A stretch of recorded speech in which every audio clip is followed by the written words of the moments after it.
মার্কিন নৌবাহিনীর সর্বাধুনিক এবং বিশ্বের সর্ববৃহৎ বিমানবাহী রণতরী হল ইউএসএস জেরাল্ড আর ফোর্ড।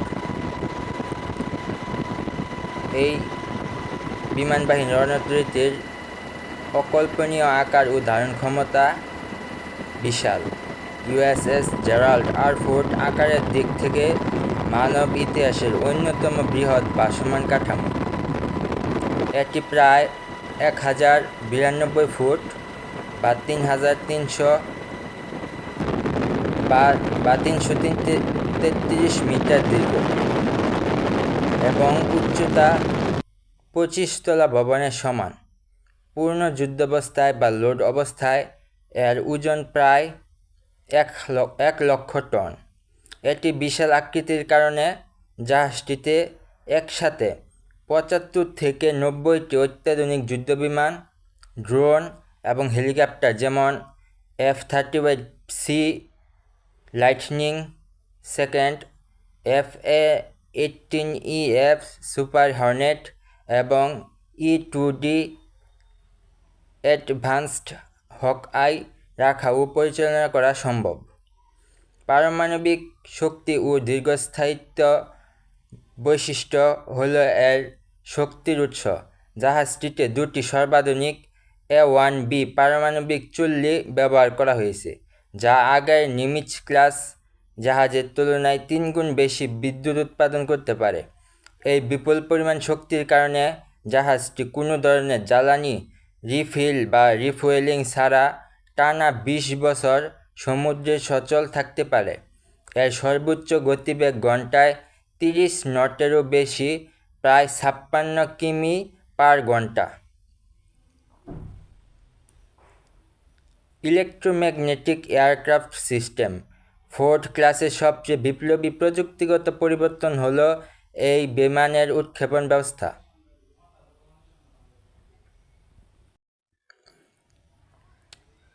পুরনো যুদ্ধজাহাজগুলোতে স্টিম বা বাষ্পচালিত ক্যাটাপাল্ট দিয়ে বিমান উড়ানো হতো, কিন্তু ইউএসএস জেরাল্ড আর ফোর্ডে ব্যবহার করা হয়েছে ইলেকট্রোম্যাগনেটিক এয়ারক্রাফট লঞ্চ সিস্টেম বা ইএমএএলএস। এই প্রযুক্তির ফলে অত্যন্ত মসৃণভাবে, কম সময়ে এবং বিমানের উপর কম চাপ সৃষ্টি করে অনেক বেশি সংখ্যার যুদ্ধবিমান আকাশে উড়ানো যায়। এমনকি এটি দিয়ে খুব হালকা ওজনের ড্রোনও সহজে উৎক্ষেপণ করা সম্ভব। জাহাজটিতে dual band radar DBR system যুক্ত করা হয়েছে, যা একই সাথে আকাশপথের হুমকি এবং শত্রু সেনার ক্ষেপণাস্ত্রের উপর নিখুঁত নজরদারি রাখতে পারে। এছাড়া উচ্চমাত্রার অটোমেশন বা স্বয়ংক্রিয় প্রযুক্তি ব্যবহারের কারণে এই বিশাল জাহাজটি চালাতে আগের চেয়ে প্রায় 500 থেকে 700 জন কম ক্রু বা নাবিকের প্রয়োজন হয়। এটি মার্কিন নৌবাহিনীর বিপুল পরিমাণ পরিচালনা খরচ বাঁচিয়ে দিচ্ছে। ভূরাজনৈতিক ও কৌশলগত গুরুত্বপূর্ণ দিক থেকে দেখলে এই মার্কিন সামরিক শক্তির প্রতীক হল এই এয়ারক্রাফট ক্যারিয়ার। এটি কেবল একটি যুদ্ধজাহাজ নয়, বরং এটি নিজেরই একটি ভাসমান সামরিক ঘাঁটি। বিশ্বের যে কোনো প্রান্তে যুদ্ধে পরিস্থিতি তৈরি হলে আমেরিকার মিত্র দেশগুলোর নিরাপত্তার স্বার্থে এই জাহাজটি দ্রুত সেখানে পৌঁছে যেতে পারে এবং ধ্বংসাত্মক আক্রমণ ক্ষমতা ও নিখুঁত রক্ষণাত্মক ব্যবস্থার কারণে এটি আন্তর্জাতিক জলসীমায় মার্কিন আধিপত্য বজায় রাখার প্রধান হাতিয়ার। USS Gerald R Ford aircraft ক্যারিয়ারটিকে একটি ভাসমান শহরও বলা চলে, যেখানে একসঙ্গে প্রায় 4500 জনেরও বেশি নৌসেনা ও ক্রু বসবাস করেন। এত বিশাল সংখ্যক মানুষ থাকা এবং প্রতিদিন 4 বেলা খাবারের ব্যবস্থা করার পেছনে অত্যন্ত সুশৃঙ্খল এবং আধুনিক ব্যবস্থাপনা রয়েছে। সৈন্যরা যেভাবে থাকেন তা হলো, জাহাজের ভেতরে সৈন্যদের থাকার জায়গাকে বলা হয় berthing. USS Gerald R Ford আগের জাহাজগুলোর তুলনায় সৈন্যদের থাকার জায়গা অনেক আধুনিক তৈরি করা হয়েছে। শয়নকক্ষ বা বাঙ্কস সাধারণত নাবিকদের জন্য বড় বড় কক্ষে 3 স্তরের ট্রিপল ডেকার ছোট ছোট বিছানা বা বাঙ্ক থাকে। এগুলো নৌবাহিনীর ভাষায় কফিন বাঙ্ক বলা হলেও ফোর্থ ক্লাসের জাহাজে এগুলো কিছুটা বড় এবং ব্যক্তিগত গোপনীয়তা রক্ষার উপযোগী করে তৈরি করা হয়েছে। প্রতিটি বিছানার সাথে নিজস্ব reading light, USB charging port এবং কার্টেন থাকে। শব্দহীন ও শান্ত পরিবেশও বজায় রয়েছে এই থাকার জায়গাতে। আগের জাহাজগুলোতে শোবার জায়গায় পাশ দিয়ে বাড়ি ক্রু মেম্বারদের হাঁটার রাস্তা বা লাউঞ্জ থাকতো। ফোর্থ ক্লাসে শোবার জায়গাগুলিতে মূলত লাউঞ্জ এবং বাথরুম থেকে আলাদা করা হয়েছে, যাতে শিফট ডিউটি শেষ করে আসা সৈন্যরা শান্তিতে ঘুমোতে পারে। টয়লেট ও বাথরুম, জাহাজের বাথরুমগুলোকে হেড বলা হয়। প্রতিটি বাথিং কোয়ার্টারের সাথে আধুনিক ও পর্যাপ্ত ওয়াশরুমের ব্যবস্থা রয়েছে। এছাড়া রয়েছে ডিউটির শেষে সৈন্যরা যাতে মানসিক সুস্থ থাকেন সেজন্য জাহাজে একাধিক ধরনের জিমনেশিয়াম, বিনোদন কক্ষ যেখানে টিভি, গেম খেলার মতো ব্যবস্থা থাকে এবং ওয়াইফাই ইন্টারনেট সমৃদ্ধ লাউঞ্জ রয়েছে। লাউঞ্জে যেভাবে খাবার তৈরি করা হয়, এত মানুষের প্রতিদিনের রান্নার কাজ করা একটি বিশাল যুদ্ধ জয়ের মতো। এই বিশাল রান্নাঘরকে বলা হয় galley. USS Gerald R Ford জাহাজে দুটি বিশাল কেন্দ্রীয় গ্যালি রয়েছে। বিশাল কাঁচামাল ও স্টোরেজ, জাহাজে যখন বন্দর ছাড়ে তখন কয়েক মাসের খাবার একসাথে নেওয়া হয়। জাহাজের নিচের ডেকগুলোতে বিশাল ফ্রিজার ও কোল্ড স্টোরেজ রয়েছে, যেখানে টন টন মাংস, শাকসবজি, ডিম সংরক্ষণ করা হয়। রন্ধনশিল্পী, জাহাজে কয়েক ডজন পেশাদার নৌবাহিনীর রাঁধুনি ও কালিনারি স্পেশালিস্ট থাকে। তারা দিনরাত শিফটে ভাগ করে রান্নাবান্না করেন। দৈনিক খাবারের পরিমাণ, একটি হিসাব অনুযায়ী প্রতিদিন প্রায় 15,000 থেকে 18,000 মানুষের খাবার তৈরি করা হয়। প্রতিদিন হাজার হাজার পাউন্ড মাংস, আলু এবং শত শত গ্যালন দুধের প্রয়োজন হয়। জাহাজে নিজস্ব বেকারি রয়েছে, যেখানে প্রতিদিন ফ্রেশ রুটি, কেক ও পোট্রি তৈরি করা হয়।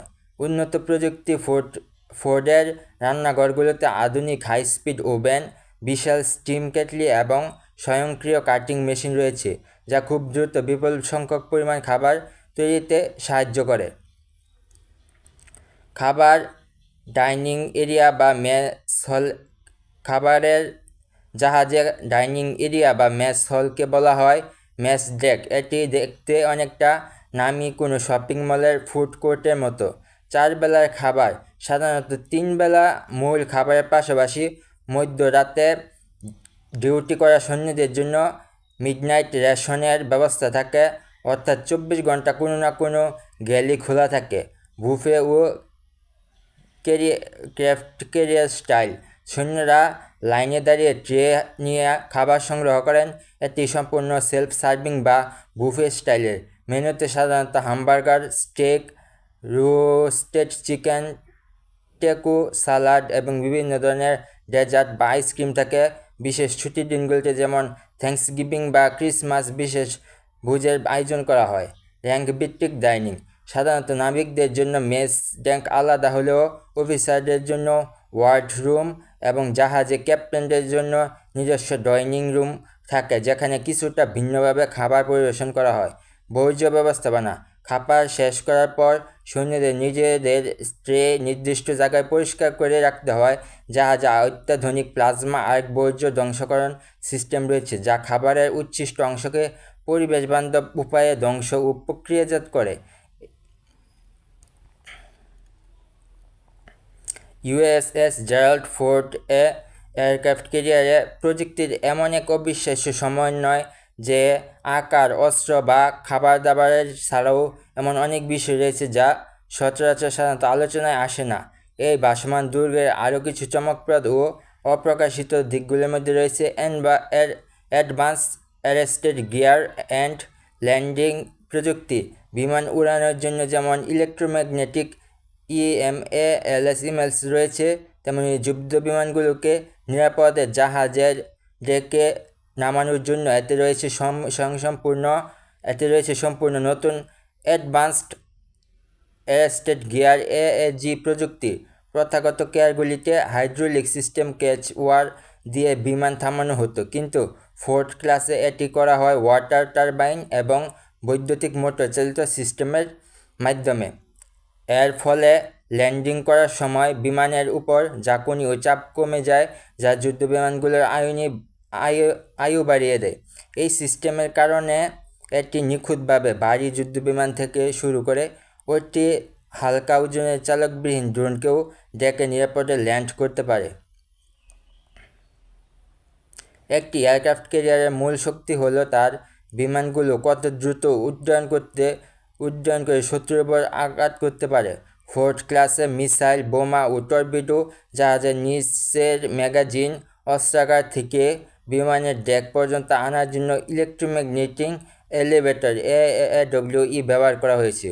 পুরনো জাহাজের তারের কেবল চালিত এলিভেটরের পরিবর্তে এগুলো চলে ম্যাগনেটিক লিনিয়ার মোটরের সাহায্যে, যে প্রযুক্তিতে বুলেট ট্রেন চলে। এই এলিভেটরগুলো আগের চেয়ে দ্বিগুণ গতিতে, ঘন্টায় প্রায় 30 মাইল বেগে এবং একসাথে প্রায় 24,000 পাউন্ড বিস্ফোরক ডেকে নিয়ে আসতে পারে। এর ফলে ফোর্ড ক্যারিয়ারটি আগের নিমিটজ ক্লাসের চেয়ে 33% দ্রুতগতিতে বিমানগুলোতে অস্ত্র লুট করে আকাশে পাঠাতে পারে, যাকে শর্টাইল জেনারেশন রেট বলা হয়।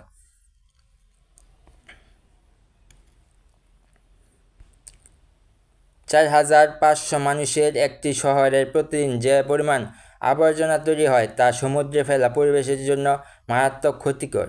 এই সমস্যা সমাধানে ফোর্ড বসানো হয়েছে অত্যন্ত বৈপ্লবিক plasma arc waste destruction system PAWDS। এই সিস্টেমে উৎপাদিত আবর্জনাগুলোকে প্রায় 5,000 ডিগ্রি সেলসিয়াস তাপমাত্রায় প্লাজমা টর্চ দিয়ে পুড়িয়ে ফেলা হয়, যা সূর্যের পৃষ্ঠদেশের তাপমাত্রার কাছাকাছি। এটি অতি উচ্চ তাপে যে কোনো কঠিন বা তরল আবর্জনাকে মুহূর্তের মধ্যে গ্যাসে রূপান্তর হয়ে যায়, ফলে টন টন কেজি বর্জ্য পুড়ে সামান্য কয়েক কেজি পরিবেশ বান্ধব ছাইতে পরিণত হয় এবং এই প্রক্রিয়ায় উৎপাদিত গ্যাস থেকে জাহাজে কিছুটা শক্তিও পুনরুদ্ধার করা যায়। নিজস্ব পানি ও শোধন ও সমুদ্রের পানি মিষ্টি করার প্লান্ট।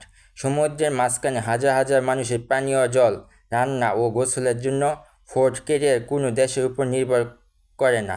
জাহাজটিতে রয়েছে বিশাল রিজার্ভস